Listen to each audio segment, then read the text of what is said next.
स्वागत है एक बार फिर से आप सभी का ऑनलाइन क्लासेज में।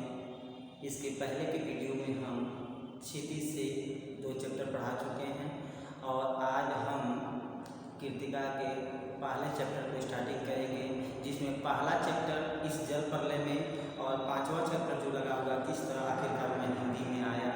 ये दोनों चैप्टर CBSE बोर्ड के द्वारा हटा दिए गए हैं, तो कृतिका में केवल हमको 3 चैप्टर पढ़ना है, जिसमें आज हम पढ़ेंगे चैप्टर 2 जिसका नाम है मेरी संग की औरतें। ऑथर ने मृदुला गर्ग। इस कहानी के माध्यम से हम समझेंगे कि हमारे समाज में महिलाओं के साथ कैसे पेश आया जाता है, महिलाओं को किन किन समस्याओं का सामना करना पड़ता है और एक महिला दूसरे महिला के साथ कैसे कोऑपरेट करती है और समाज में महिलाओं को कितने आदर के साथ, इज्जत प्रतिष्ठा के साथ देखने का प्रयास किया जाता है। मृदुला चैप्टर पर चलने से पहले हम मृदुला गर्ग के बारे में जानने का प्रयास करेंगे। उससे पहले जरूरी सूचना सभी बच्चों के लिए है कि जिन बच्चों ने अभी तक नोट्स नहीं कंप्लीट किए हैं वो नोट्स कंप्लीट कर लें और 20 जुलाई को सभी लोग स्कूल में आकर अपना नोट्स चेक करा लेंगे, क्योंकि CBSE की नई गाइडलाइन के अनुसार एग्ज़ाम 2 सेमेस्टर में होंगे पूरे साल के। एक नवंबर या दिसंबर में होगा और दूसरा फाइनल एग्ज़ाम होगा। तो सभी लोग 20 जुलाई को आकर अपना नोट्स चेक करा देंगे। जिनका नोट्स चेक नहीं होगा उनको एग्ज़ाम देने में दिक्कत आ सकती है। तो हम चलते हैं चैप्टर की तरफ। तो जैसा हम बता रहे थे कि मेरे संग की औरतें मृदुला गर्ग है। मृदुला गर्ग के बारे में चैप्टर में सबसे लास्ट पेज पाएंगे, पेज नंबर 60 पर, 59 और 60 पर। तो इसमें मृदुला गर्ग का जन्म सन 1938 में हुआ था। समकालीन हिंदी कथा साहित्य की महत्वपूर्ण हस्ताक्षर मृदुला गर्ग का जन्म कोलकाता में हुआ था। उन्होंने दिल्ली विश्वविद्यालय से MA अर्थशास्त्र में किया और भारत के विभिन्न शहरों में रहने के बाद वह दिल्ली में रहकर स्वतंत्र लेखन करने लगी। यानी इकोनॉमिक्स से पढ़ाई की, मास्टर डिग्री इकोनॉमिक्स में, और हिंदी में उनकी रुचि होने के कारण हिंदी गद्य साहित्य की बहुत सारी विधाओं का उन्होंने जिक्र किया, अपनी लेखनी के माध्यम से हम लोग के सामने प्रस्तुत किया। तो आज उसी लेखनी के माध्यम से हम मेरे संग की औरतें जो चैप्टर लगा हुआ है क्लास 9 में उसका अध्ययन करेंगे। तो इस कहानी के माध्यम से हम जानने का प्रयास करेंगे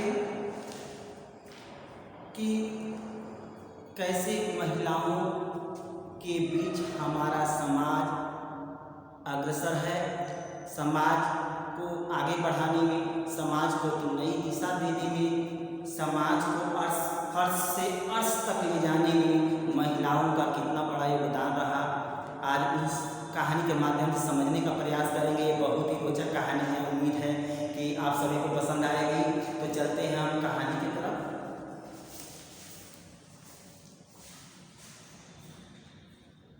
देखिए, कहानी में जो स्टार्टिंग ये अपने परिवार से करती हैं, समाज से नहीं। उनका शुरुआत में कहती हैं कि मेरी एक नानी थी, सभी लोग की नानी होंगी, तो नानी से कहानी स्टार्ट करती हैं। जाहिर है, पर मैंने उन्हें कभी देखा नहीं। मृदुला गर्ग कहती है नानी को मैंने जीवन में देखा नहीं था। मेरी माँ की शादी होने से पहले ही उनकी मृत्यु हो गई थी। यानी उनकी माँ की शादी जब हुई थी उससे पहले उनकी नानी की मौत हो चुकी थी। शायद नानी से कहानी न सुन पाने के कारण बाद में हम तीनों बहनों को खुद कहानियाँ कहनी पड़ी। नानी से कहानी भले न सुनी हो, नानी की कहानी जरूर सुनी और बहुत बाद में जाकर उसका असली मर्म समझ में आया। यानी कि सभी लोग का बचपन जो होता है प्यारा होता है और दादी से कहानियाँ सुनकर हम लोग का बचपन से आगे आते हैं, उम्र बढ़ती जाती है, कहानियाँ थोड़ा पीछे छूट जाती हैं, लेकिन बचपन में कहानियाँ सुनने का शौक़ बहुत होता है और यह शौक़ लोगों का उम्र बढ़ने के बाद ही बना रहता है। लेकिन बहुत आज के मॉडर्न ज़माने में, मोबाइल टेक्नोलॉजी के ज़माने में कहानियों से लोग पीछे भागते जा रहे हैं। लेकिन ज़रूरी है थोड़ा बहुत मनोरंजन के लिए कहानियों को भी पढ़ा जाए। कहानियाँ हमें बहुत कुछ सिखाती हैं। इस ज़माने में एक नई दिशा देती है, आगे बढ़ने के लिए सहायक होती हैं। तो इसलिए कहानी का भी थोड़ा बहुत समय निकाल कर पढ़ना चाहिए। तो इन तीन बहनें थी, तीनों बहनें खुद आपस में कहानी कहती थी, सुनती थी, कुछ माँ से भी सुनती थी, कुछ परिवार में अन्य लोग भी थे वो उनसे भी सुनती थी। तो कहानी सुनते सुनते कहानी का मतलब क्या है, अर्थ क्या है, कहानी कौन सी दिशा में हमको ले जाना चाहता है, वो उनको कुछ देर बाद समझ आया, यानी कुछ साल गुजरने के बाद समझ आया कि कहानी जो बचपन में हमने पढ़ी थी आज हमारे व्यवहारिक जीवन में वो कहाँ तक सफल है, वो कहानी संदेश क्या देना चाहती थी, वो मृदुला गर्ग को बाद में समझ आया। लिखती हैं, पहले इतना ही जाना कि मेरी नानी पारंपरिक ट्रेडिशनल यानी परंपरा को मानने वाली, निभाने वाली, जो परंपरा चले आ रहा है उससे हटकर काम नहीं करने वाली। आज के ज़माने में परंपरा से हटकर काम करने वाले बहुत सारे लोग मिलेंगे। हम अपने आप को मॉडर्न दिखाने के लिए पहनावे से लेकर बोलचाल से लेकर तमाम चीज़ों में बदलाव कर लेते हैं, लेकिन नानी उनकी ऐसी नहीं थी। अनपढ़ थी, इलिटरेट पर्सन, पर्दा नशी यानी पर्दा करने वाली स्त्री। आज पर्दा करना लोग भूल गए हैं, लेकिन पहले के ज़माने में महिलाएं पर्दा करती थी और पर्दा इज्जत से है और इज्जत सबसे बड़ा गहना होता है। मैं बताना चाहता हूँ किसी भी महिला के लिए इज्जत से बढ़कर कुछ चीज़ नहीं होती है। और लिखती हैं, जिनके पति शादी के तुरंत बाद में छोड़कर बैरिस्ट्री पढ़ने विलायत चले गए थे। उनके नाना जो थे शादी करने के बाद उनकी नानी से पढ़ने के लिए विलायत यानी कि इंग्लैंड चले गए थे। कैम्ब्रिज विश्वविद्यालय उस समय भी मशहूर था, आज भी टॉप 10 यूनिवर्सिटी में इसका नाम हमेशा आता है। कैम्ब्रिज यूनिवर्सिटी का जो इंग्लैंड में है, से डिग्री लेकर जब लौटे और विलायती रीति रिवाज के संग जिंदगी बसर करने लगे तो नानी के अपने रहन सहन पर उसका कोई असर न पड़ा। नाना जब वहाँ से विलायत से बैरिस्टर बन के लौटे, वकालत करके लौटे, डिग्री लेकर लौटे, तो वहाँ का रहन सहन खान पान अलग था, यहाँ का रहन सहन खान पान अलग था। लेकिन नाना वहाँ कुछ साल रहने के बाद जब लौटे तो बिल्कुल उसी रंग में रंग चुके थे, लेकिन नानी का उनके ऊपर कोई प्रभाव नहीं पड़ा। न उन्होंने अपनी किसी इच्छा आकांक्षा या पसंद नापसंद का अपने पति पर कभी इजहार नहीं किया, यानी कभी उन्होंने यह महसूस नहीं किया कि मेरी ये इच्छा है, मेरी इच्छा नहीं है। इस बात का गिला शिकवा उनके पति से कभी नहीं रहा।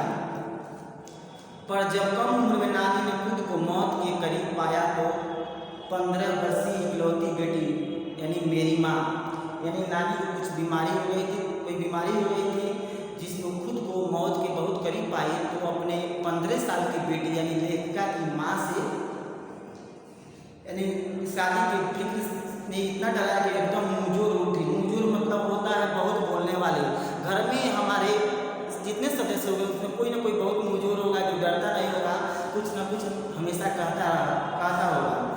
तो वैसे ही मुंहजोर उठी उनकी नाना से मैंने कहा कि वे पर्दे का लिहाज छोड़कर उनके दोस्त स्वतंत्रता सेनानी यानी फ्रीडम फाइटर प्यारेलाल शर्मा से मिलना चाहती है। यानी वह महिला जो हमेशा पर्दे में रही हो, पराये पुरुषों से मिलने से डरती हो, वह महिला अपने दोस्त प्यारेलाल शर्मा से लेखिका की माँ की शादी करने के लिए बेचैन होती हैं और मिलने के लिए कह देती हैं। सब दंग हैरान रह गए कि ये क्या कह रही हैं। जिस पर्दानशी औरत ने पराये मर्द से क्या खुद अपने मर्द से मुंह खोलकर बात नहीं की थी, वह हर महिला किसी गैर मर्द से मिलने के लिए कह रही थी। ये सबसे बड़े आश्चर्य की बात थी। और आवश्यकता एक ऐसी चीज़ है जो इंसान को कुछ भी करने पर मजबूर कर देती है। शायद लेखिका की नानी ने भी यही समझ लिया था कि अब हमारे दिन बहुत कम बचे हैं और मरने से पहले मैं अपनी बेटी के हाथ पीले कर दूं।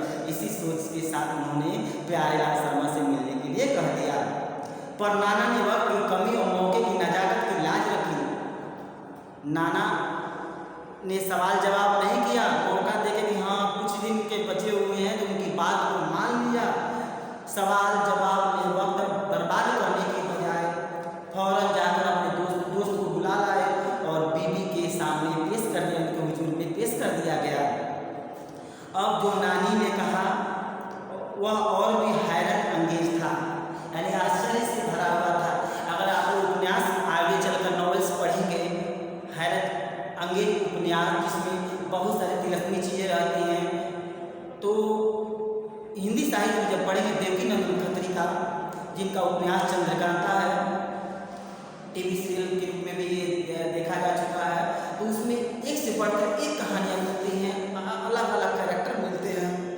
तो कुछ उसी तरह का कैरेक्टर यहाँ भी देखने को नानी के रूप में मिला। उन्होंने कहा कि वचन दीजिए कि मेरी लड़की के लिए वर आप तय करेंगे, मेरे पति तो साहब हैं और मैं नहीं चाहती मेरी बेटी की शादी साहबों के फरमा बरदार से हो, यानी फरमा बरदार से शब्द आ रहा वो आज्ञाकारी है। लेखिका की नानी ये नहीं चाहती थी कि हमारी बेटी का शादी अंग्रेजों के किसी गुलाम से हो जो उनके दिन रात उनके पीछे दौड़ते रहते, उनका कहना मानते रहते। वो चाहते थे कि हमारी बेटी की शादी किसी फ्रीडम फाइटर को, आज़ादी की लड़ाई लड़ने वाले से हो। तो इसलिए उन्होंने अपने एक दोस्त प्यारेलाल शर्मा को बुलाया था। आप अपनी तरह आज़ादी का सिपाही ढूंढकर उसकी शादी करवा दीजिएगा। कौन कह सकता था कि अपनी आज़ादी से पूरी तरह बेखबर उस औरत के मन में देश की आज़ादी के लिए ऐसा जुनून होगा। अब सोचने वाली बात है कि जो औरत जिंदगी भर पर्दे में रह गई हो, वो औरत कहे कि हमारी बेटी का शादी फ्रीडम फाइटर से होगा, उस फ्रीडम फाइटर से जिसकी ज़िंदगी का कोई ठिकाना ना हो। तो अंदाज़ा लगा सकते हैं कि लेखिका की नानी के मन में आज़ादी के प्रति कितनी दीवानगी थी, कितना जुनून था, कितना जोश और जज्बा था। और वो जोश और जज्बा उनके पति के अंग्रेजों के नौकर होते हुए भी कम नहीं हुआ। उस बात का लेखिका ने यहाँ जिक्र किया है। आज ऐसे जोश और भावना भारतीय समाज में महिलाओं में बहुत कम देखने को मिलती है, क्योंकि वो अपने परिवार तक ही सीमित रह रही हैं। कुछ ही लोगों में भावना देखने को मिलती है। बाद में मेरी समझ में आया कि दरअसल वे निजी जीवन में भी काफ़ी आज़ाद ख्याल की रही होंगी। लेखिका को समझ आता है कि हमारी दादी के जो विचार थे बहुत खुले विचार के थे, और इसीलिए उनके नाना ने उनकी ज़िंदगी में कभी कोई दखल नहीं दिया, न उसमें सरदारी की, पर अपनी ज़िंदगी को अपने ढंग से जीती जरूर रही। यानी उनका एक जीवन जीने का तरीका जो था उसमें परिवार के किसी सदस्य ने हस्तक्षेप करने का प्रयास नहीं किया, टांग अड़ाने की कोशिश नहीं की। तो इसीलिए लेखक को लगता है कि हमारी दादी भले सादा जीवन जीती रही हूँ, लेकिन अपने विचारों से कभी समझौता नहीं किया। आज के हिसाब से क्रांतिकारी चाहे कुछ न रहा हो, दूसरों की तरह जीने के लिए मजबूर न होने में असली आज़ादी कुछ ज़्यादा ही थी। लेखिका सोचती हैं कि दूसरों के इशारे से जीने से अच्छा है कि अपने विचारों में ही जाए, अपने विचार, अपनी आस्था, अपने विश्वास के अनुसार जिया जाए, और जो असूल अपने ज़िंदगी के लिए बनाए हैं उसको पूरे जीवन भर पालन करता रहे। या वास्तव में वही व्यक्ति बहुत अच्छा माना जाता है, वही व्यक्ति आगे चलकर कुछ नाम करता है, दुनिया को, समाज को एक नई दिशा देने का कार्य करता है। जिनके विचार एक से होते हैं, जिनके विचार अच्छे होते हैं, जो समाज को हमेशा कुछ देने का प्रयास करते हैं, समाज को ऊंचाइयों पर ले जाने का प्रयास करते हैं। हालांकि आज के ज़माने में ऐसे लोगों की संख्या घटती जा रही है, लेकिन जरूरी है कि हम भी उनके जैसे बनने का प्रयास करें। तो उम्मीद है कि लेखिका की नानी का प्रभाव आप लोगों पर भी पड़ेगा। जो हमारी समय वीडियो को देख रहे हैं वो भी इस चीज़ को सोचेंगे, मंथन करेंगे कि ऐसे विचार वाले व्यक्तित्व का मिलना बहुत मुश्किल है। समाज में ऐसे लोग होंगे, लेकिन ज़रूरत है उनको अपने अच्छे नज़रिए से देखने की। खैर, इसी तरह मेरी माँ की शादी ऐसे पढ़े लिखे होनहार लड़के से हुई जिसे आज़ादी के आंदोलन में हिस्सा लेने के अपराध में, यानी कि फ्रीडम फाइटर से उनकी नानी ने लेखिका की माँ की शादी तय कर दी थी, और उस व्यक्ति से तय की थी जो ICS, जो इंडियन सिविल सर्विसेज, भारतीय प्रशासनिक नागरिक सेवा जो होती थी अंग्रेजों के ज़माने में। इस समय IAS होता, आज़ादी के बाद से इंडियन एडमिनिस्ट्रेटिव सर्विसेज, और उस समय अंग्रेजों के जब हम गुलाम थे उस समय ICS की परीक्षा होती थी, इंडियन सिविल सर्विसेज, जिसके एग्जाम देने के लिए हम लोगों को ब्रिटेन यानी इंग्लैंड जाना पड़ता था। तो उस जो इम्तिहान था, एग्जाम था, उसमें बैठने से उसको रोक दिया गया था, क्योंकि अंग्रेजों के खिलाफ उसने षड्यंत्र रचा था। और उसकी जेब में पुश्तैनी पैसा ढेला एक नहीं था, यानी कि उसको विरासत में अपने पूर्वजों से टूटी कौड़ी तक नहीं मिली थी, उस इंसान से शादी कर दिया गया। और सोचने वाली बात यह है कि अपनी बेटी का शादी कोई गरीब घर में, कोई भिखमंगे से करना पसंद नहीं करेगा। हमेशा अपनी बेटी की शादी अपने से नीचे दर्जे में लोग करते हैं, पैसे वाले घर में करते हैं कि हमारी बेटी सुखी रहेगी। लेकिन लेखिका की नानी ने कभी ये नहीं सोचा कि हमारी बेटी की शादी मैं एक ऐसे घर में कर रहा हूँ जिसमें ज़िंदगी कोई अता पता नहीं है, जो आज़ादी की लड़ाई लड़ रहे। ये सोचने वाली बात है कि वो कितने बड़े दिल की थी। आज इतने बड़े दिल किसी के पास देखने को नहीं मिलता है। समझिए जिसके पास टूटी कौड़ी तक नहीं थी। माँ बेचारी अपनी माँ और गांधी जी के सिद्धांतों के चक्कर में सादा जीवन जीने और ऊंचे ख्याल रखने पर मजबूर हुई। गांधी जी के सिद्धांतों का जीवन भर पालन करते रहे लेखा की नानी।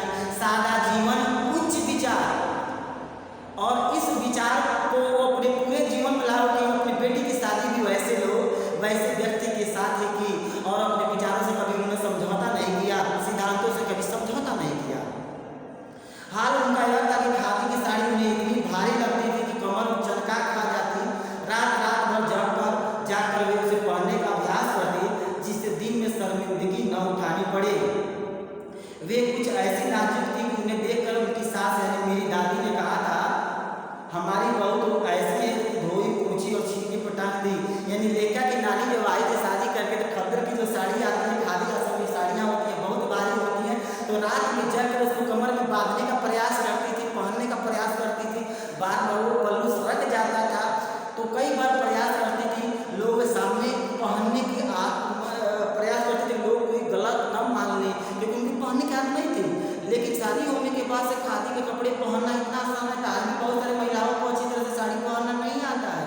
साड़ी पहनना आती है, दिन भर साड़ी को ठीक करते रहते। जैसे शादी विवाह में हम लोग जाते हैं देखते तो बहुत सारी महिलाएं अपने पल्लू को दिन भर ठीक करती रहती हैं।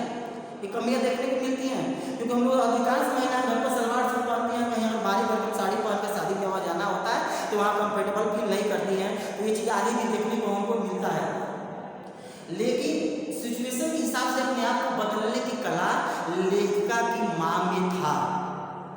आगे कहानी में लिखती हैं, गनीमत यह थी किसी ने उन्हें छींके पर उतारने की पेशकश नहीं की। यानी कि वो दिन भर पहनना, बदलना, चेंज करना, ठीक करते रहना, लेकिन किसी ने उनको ठीक करने का प्रयास नहीं किया। धीरे धीरे उस कला में वो माहिर हो गई। साड़ी पहनना उनको आ गया, सर पर पल्लू रखना आ गया। आज भी महिलाओं में ये पल्लू रखने की जो प्रथा है वो धीरे धीरे समाप्त हो जा रही है। किसी सम्मान नहीं रहा है। यहाँ तक कि आज के ज़माने में अपनी ही शादी में लोग डांस भी करने लग रहे हैं। ये सोचने वाली बात है कि हमारा पढ़ा लिखा समाज आज किस ऊंचाई पर जा रहा है। क्यों नहीं की? उसकी दो वजहें थी। पहली है कि हिंदुस्तान के तमाम बासिंदों की तरह उनके ससुराल वाले भी साहबों से खासे अभिभूत थे और मेरे नाना पक्के साहब माने जाते थे। यानी कि इनके नाना भी जो अभी हमने चर्चा की बताया, अपने नाना भी जो थे विलायत से लौटे तो अंग्रेजों के बहुत बड़े देश माने भक्त थे और अंग्रेजों के नौकर थे, उनके यहाँ काम करते थे। तो बस केवल वे जात से हिंदुस्तानी थे, कर्म से उनकी कार्यशैली, पहनावा, बोली, विचार सब अंग्रेजों की तरह हो गए थे। यानी रंग ढंग, पढ़ाई लिखाई सब में वे अंग्रेज थे, केवल कहने भर के वो हिंदुस्तानी थे। मजे की बात यह है कि हमारे देश में आज़ादी की जंग लड़ने वाले ही अंग्रेजों के बड़े प्रशंसक थे। गांधी, नेहरू को या मेरे पिताजी के घर वाले, दबदबा उनके साहबी ससुर का ही था। एक आन बान शान वाले साहब ने उनके सिरकिरे लड़के को अपनी नाजुक जान लड़की सौंपी। उससे रोमांचक क्या कोई परिकथा होती। अब ध्यान दीजिएगा, जिस घर में नाना अंग्रेजों के यहाँ काम करने वाले बहुत बड़े अफसर हों और उन्हीं अंग्रेजों के विरुद्ध बगावत करने वाले किसी लड़की से उनकी बेटी का शादी कर दिया जाए, यह किसी बड़ी घटना से कम नहीं होगा, बहुत बड़ी कथा से कम नहीं होगा। अब कैसे लोग राजी होंगे अंदाजा लगा सकते हैं। आज भी हमारे घरों में जो शादियाँ तय होती हैं उसमें महिलाओं की भूमिका सबसे पहले होती है। अगर पुरुष राजी, अगर महिला ना कह दे तो शादी नहीं हो सकती है। यहाँ तक कि अगर पुरुष लड़की को देख कर आ जाता है अपने बेटे की शादी के लिए, अगर महिलाएं जब तक देख न लें तब तक शादी कन्फर्म नहीं मानी जाती है। तो समझ सकते हैं कि आज भी हमारे घरों में महिलाओं का कितना बोलबाला है और कहने के लिए पुरुष प्रधान समाज है, लेकिन आप सभी लोग देखेंगे कि महिलाओं का घर में और घर के बाहर कितना बोलबाला है। नाना की सनक बरियाती की ख्वाहिश और नानी की रजामंदी वे रोमांचक उपकथाएं थी जो कहानी के तिलिस्म को और गाढ़ा बना चुकी थी। दूसरी वजह माँ की अपनी शख्सियत थी, उनमें खूबसूरती, नजाकत, गैर दुनियादारी के साथ कोई जादुई नहीं मालूम पड़ती थी। यानी उनके बोलने का ढंग, कपड़े पहनने का ढंग, दूसरों के साथ पेश आने का ढंग, बातचीत करने का सलीका, एक महिला को किससे कैसे बात करना है, कितनी ऊंची आवाज़ में बात करना है, कितना रेस्पेक्ट आदर के साथ बात करना है, वो सब लेखिका की नानी में दिखाई देता है। इसलिए घर में उनका किसी ने विरोध नहीं किया। और सबसे बड़ी बात यह है कि अगर आपके अंदर भी ऐसे विचार आते हैं तो सबसे पहले घर में रिस्पेक्ट मिलेगा। घर में जब जिसको रिस्पेक्ट मिलता है उसको बाहर भी रिस्पेक्ट मिलने लगता है। तो आगे हम देखेंगे